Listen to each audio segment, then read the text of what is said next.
kembali di MNC News Prime. Pemirsa, kita akan membahas lebih jauh lagi terkait dengan kasus menuju ke persidangan dengan terdakwa Ferdy Sambo, Putri Chandrawati dan juga lainnya. Masih bersama narasumber kami ada Pak Ketut Sumedana, Kapus Penkum Kejaksaan Agung, ada Bang Roni Talapesi, kuasa hukum dari Ya, Baradae, ya, dan juga ya. baru tersambung bersama kami di sini melalui sambungan Zoom ada Bang Nelson Simanjuntak. Selamat malam Bang Nelson. Malam, siap. Baik, sebelum saya Malam Bapak-Bapak. lanjut ke Bang Roni dan juga lanjut ke Pak Ketut, saya ke Bang Nelson terlebih dahulu. Bang Nelson, ada sebuah permintaan maaf yang disampaikan oleh terdakwa Ferdy Sambo hari ini sebelum akhirnya diserahkan kepada kejaksaan dalam perjalanan tadi. Apa yang sudah diberikan tanggapan oleh keluarga kaitannya dengan permintaan maaf dari terdakwa ini? Oi, sorry, saya tidak sempat dengar itu permintaan maaf. Tapi saya dilihat di TV lain sudah masuk ke Kejaksaan Agung, ada Pak Jaksa Agung Muda, pidana umum kalau nggak salah, tapi nggak kelihatan fotonya. Kalau yang menyangkut maaf-maaf ini, saya lebih enak mendengar lagu Bok Tutupoli. Mengapa tiada maaf bagimu ini? 4 bulan sudah. Maaf ini sudah basi, udah basi. Mau sama siapa lagi minta maaf? Kemarin orang tua almarhum Brigadir Joshua datang ke Jakarta dengan pacar lamanya, dengan ayahandanya. Saya tanya, maafnya gimana? Lah, saya ini makhluk Allah yang pemaaf, tetapi itu hukum Tuhan. Hukumnya Pak Kapus Pen, itu KUHP, KUHAP, dan hukum dunia. Ya kita jalankan hukum itu, baru nanti minta maaf. Ini dia. Ini dari mulai beliau diperiksa, ucapan condolence, duka cita nggak ada, kembang nggak ada. Katanya anak apanya, anak kesayangan. Jadi sekali lagi, keluarga Joshua dan kami kuasa hukum atas nama keluarga, ya sudahlah, minta maaf itu mudah-mudahan bisa bahasa meringankan atau membuat dahaga di gurun pasir, karena sia-sia sudah. Jangan-jangan Joshua sudah sampai ke hariban Tuhan dan sudah membukakan pintu maaf buat kita-kita semua yang menganiaya dia atas karunia Tuhan. Demikian. Baik, saya ke Bang Roni. Apakah klien Anda juga sudah mengetahui kaitannya dengan permintaan maaf dari terdakwa Ferdy Sambo dan bahkan menyatakan siap bertanggung jawab begitu atas apa yang sudah terjadi dan juga apa yang sudah dilakukan, Bang Roni? Tadi kan masih mendampingi ya, kemudian juga saya dengar di berita ya. Jadi begini, kami prinsipnya adalah fokus terhadap pembelaan kepada Baradae ya. Jadi kita akan berbicara soal fakta persidangan. Fokus kami adalah sekarang bagaimana mempersiapkan untuk masuk ke pengadilan ya.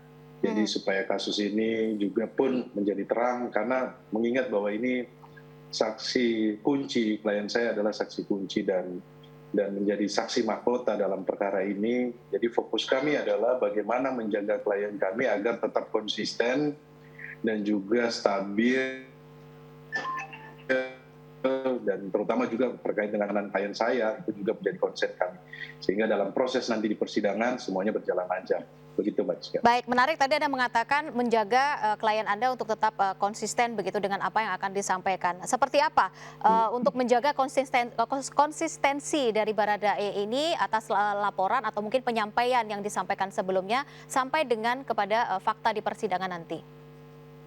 Ya, saya kan aktif ya, selalu bertemu, kemudian selalu memberikan nasihat hukum, dan kami juga kan dalam proses ini pendampingan ada psikolog juga ya, terkait dengan persiapan mental dari klien saya, itu juga pun ya, kita siapkan gitu kan.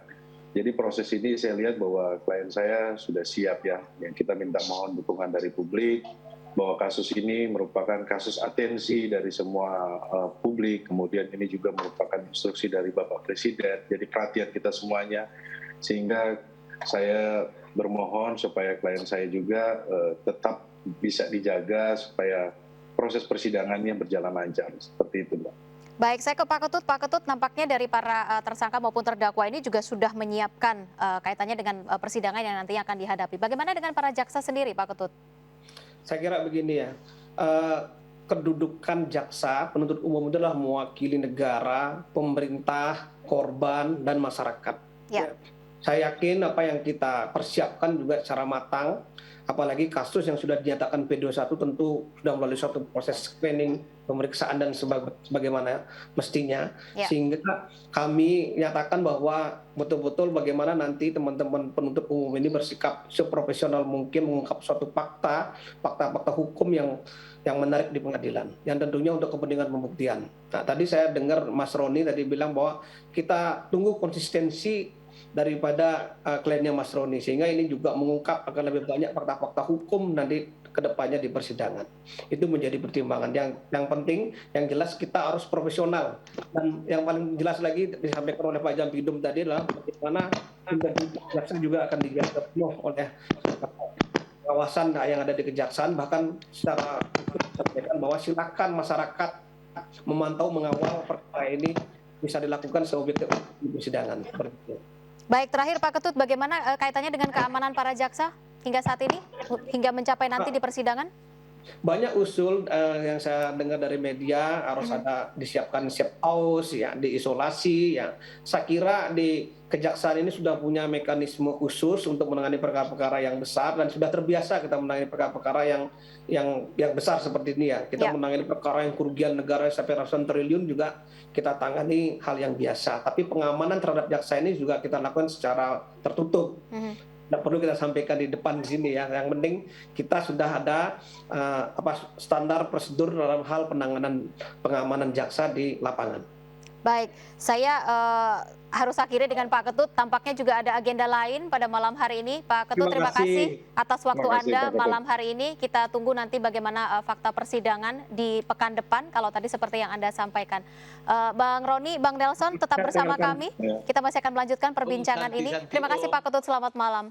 Saya lanjutkan kembali ke Bang Nelson dan juga Bang Roni kaitannya dengan perbincangan pada malam hari ini. Saya ke Bang Nelson terlebih dahulu. Kalau tadi disampaikan oleh Pak Ketut bahwa memang rencananya adalah pekan depan kalau memang bisa dipercepat kaitannya dengan persidangan ini. Apakah dari Bang Nelson sendiri juga sudah berkomunikasi dengan pihak keluarga? Artinya proses persidangan ini tinggal sesaat lagi gitu, atau sudah di depan mata sebenarnya pengungkapan fakta dari kasus yang memang sudah berlarut-larut ini, Bang Nelson? Baik, terima kasih. 4 bulan sudah waktu yang cukup berlalu. Di mana-mana rakyat sudah tahu bapaknya Joshua Samuel Huta Barat mengatakan ini udah seperti gasing. Kami itu sudah siap sekali, apapun itu, mau perubahan yang paling tradisional, paling modern, paling radikal, keluarga sudah siap ini semua. Semua jadi, kalau dirubah pasrah, tidak. Mau jadi apa? Mau dibawa kemana hukum ini? Oleh sama-sama penegak hukum kita. Oleh karenanya, andai kata ditanya, ya doa restu. Kemurahan ilahi dan penduduk Indonesia, kita buatlah ini seterang-terangnya, seterbuka-terbukanya kata Pak Presiden.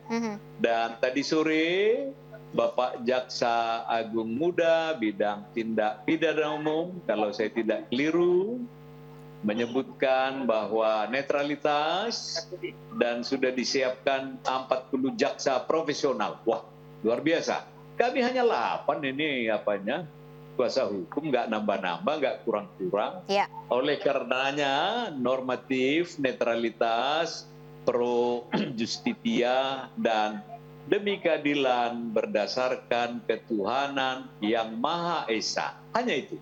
Baik, apakah memang ada rencana nantinya dari keluarga jika persidangan ini memang digelar di pekan depan? Adakah rencana keluarga juga untuk datang kembali ke Jakarta mengawal persidangan ini sampai selesai, atau seperti apa rencana yang sudah disusun? Terima kasih. Kalau keluarga, khususnya Ibunda Joshua, almarhum Ibu Rosti, apapun yang terjadi saya datang. Itu media nanya, bagaimana kalau ketemu putri Papa Charlie, ibu yang membesarkan dan ibu yang melahirkan. Wah, ini menarik sekali. Saya akan ketemu. Yang penting dihukum dulu. Itu dia. Jadi ini ya pernyataan-pernyataan, kenyataan-kenyataan. Bagaimana tadinya hubungan simbiosis, mutualistis, anaknya di depan mereka, tiba-tiba dibunuh. Siapa sih ibu di permukaan bumi yang melahirkan, membesarkan, mengabdi kepada merah putih, dan dituntaskan. Senantiasa kita mengetahui, kalau saya beriktisar, daun di pohon, semut kena injak di bumi, itu kalau terbunuh, kaidah Tuhan, ada hak catatan sipilnya kalau saya bilang. Ya. Apalagi manusia yang mempunyai ruh, budaya, dan penyidik lagi. Alat kebenaran ke depannya oleh masyarakat Indonesia. Jangan-jangan dua orang tua itu calon Kapolri berikutnya tahun 2700. Tapi kenyataan menentukan lain. Demikian. Baik, Bang Nelson, Bang Roni, kita lanjutkan kembali perbincangan ini. Saya harus jeda terlebih dahulu. Jangan kemana-mana, dan Anda juga jangan kemana-mana pemirsa. MNC News Prime masih akan kembali sesaat lagi.